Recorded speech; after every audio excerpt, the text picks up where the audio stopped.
La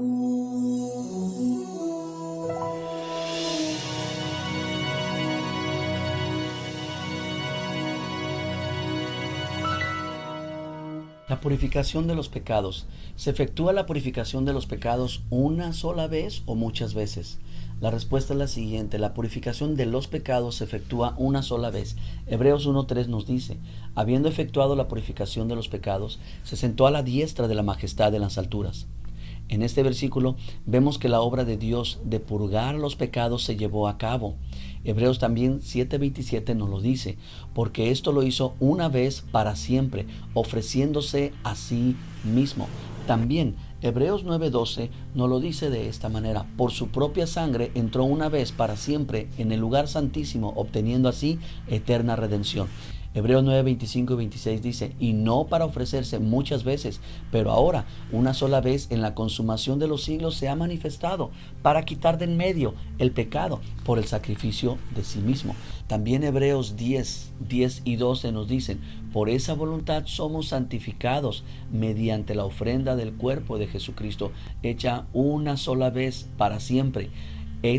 En cambio, habiendo ofrecido un solo sacrificio por los pecados, se ha sentado para siempre a la diestra de Dios. Todos estos versículos nos muestran que la purificación de los pecados se efectuó una sola vez y para siempre. La sangre de Cristo es preciosa por su eficacia, pues al ser derramada una sola vez fue suficiente para purgar los pecados, para llevar a cabo la purificación. No era así con la sangre de los toros y de los machos cabríos. Hebreos 10:1-4 nos dice: porque la ley nunca puede, por los mismos sacrificios que se ofrecen continuamente año tras año, perfeccionar a los que se acercan. De otra manera, no habrían cesado de ofrecerse, por no tener ya los adoradores, una vez purificadas las conciencias de pecado. Pero en esos sacrificios, año tras año, se hace memoria de los pecados, porque es imposible que la sangre de toros y de machos cabríos quite los pecados. Esta porción nos muestra claramente que la sangre de los toros y machos cabríos eran solo un recordatorio anual de los pecados del hombre, por lo tanto tenían que seguir ofreciéndose. La sangre de los toros y machos cabríos no pueden quitar los pecados del hombre, pero la obra de la cruz lo hizo una vez y para siempre. Así que no es necesario añadirle nada más. ¿Cómo podríamos explicar también lo que dice Juan 1? Versículo 7: pero si andamos en luz como Él está en luz, tenemos comunión unos con otros, y la sangre de Jesús, su Hijo, nos limpia de todo pecado. La limpieza que se menciona aquí es perdurable y continua. Existe una diferencia entre continua y repetitiva. Continua indica que sin interrupción, sin detenerse, mientras que repetitiva denota volver a hacer lo mismo una y otra y muchas veces. La limpieza continua indica que la sangre tiene eficacia perdurable ante Dios, que su efecto continúa, por lo cual no es necesario derramarla nuevamente.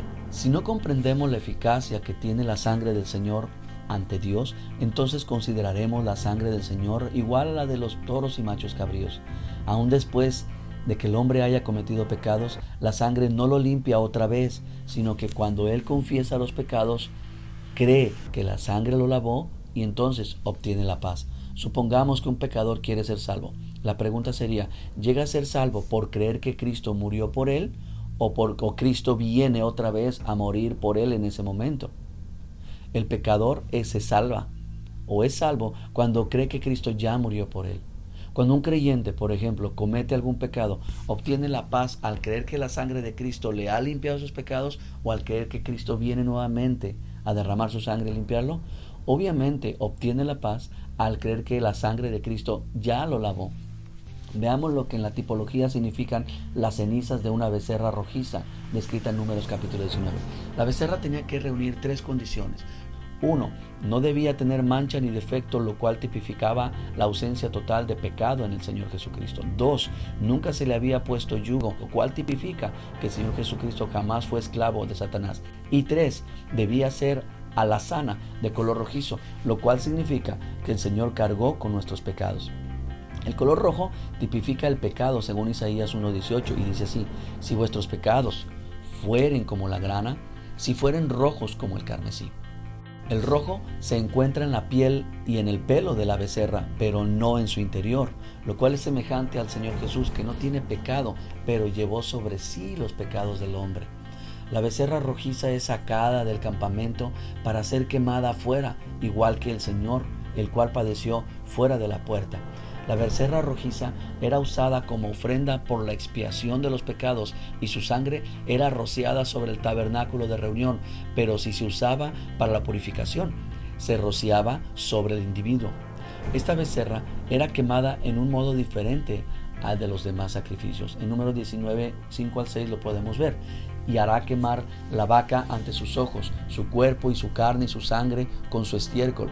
Hará quemar. Luego tomará el sacerdote madera de cedro e hisopo y escarlata y lo echará en medio del fuego en que arde la becerra.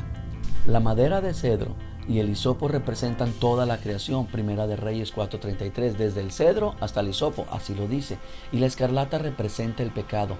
Estos pasajes nos ayudan a entender que todos los pecados del mundo desde Adán fueron incluidos en la muerte del Señor Jesús. Cuando el Señor llevó nuestros pecados a la cruz, se efectuó la obra más completa e ilimitada de todo el universo, a la cual nada se le puede añadir. Aunque la becerra rojiza moría, las cenizas permanecían, lo cual demostraba que la becerra había sido sacrificada. ¿Para qué servían las cenizas? Es interesante esto. Números 19 nos lo dice. Y para el inmundo tomarán de la ceniza de la vaca quemada de la expiación y echarán sobre ella agua corriente en un recipiente. Y el limpio rociará sobre el inmundo, y cuando lo haya purificado al día séptimo. Las cenizas cumplían la función de quitar los pecados continuamente, lo cual indica que cuando creímos en la muerte sustitutiva del Señor, todos nuestros pecados fueron perdonados, y por esto tenemos que confesar continuamente nuestros pecados y obtener así el perdón. La limpieza que se menciona en 1 de Juan 1:7 y 2 nos dice que corresponde a la acción de las cenizas de la becerra roja. Tengamos presente que si nosotros infortunadamente cometemos pecados, no es necesario que otra vaca alazana sea sacrificada, pues las cenizas de la primera conservan su eficacia delante de Dios. Por lo tanto, concluimos y damos gracias a Dios porque Cristo cargó con todos nuestros pecados en la cruz y no solo pagó nuestras deudas pasadas, sino que Él ha dejado suficientes fondos para pagar todas nuestras deudas futuras. Esta es la obra de Dios y este es el Evangelio.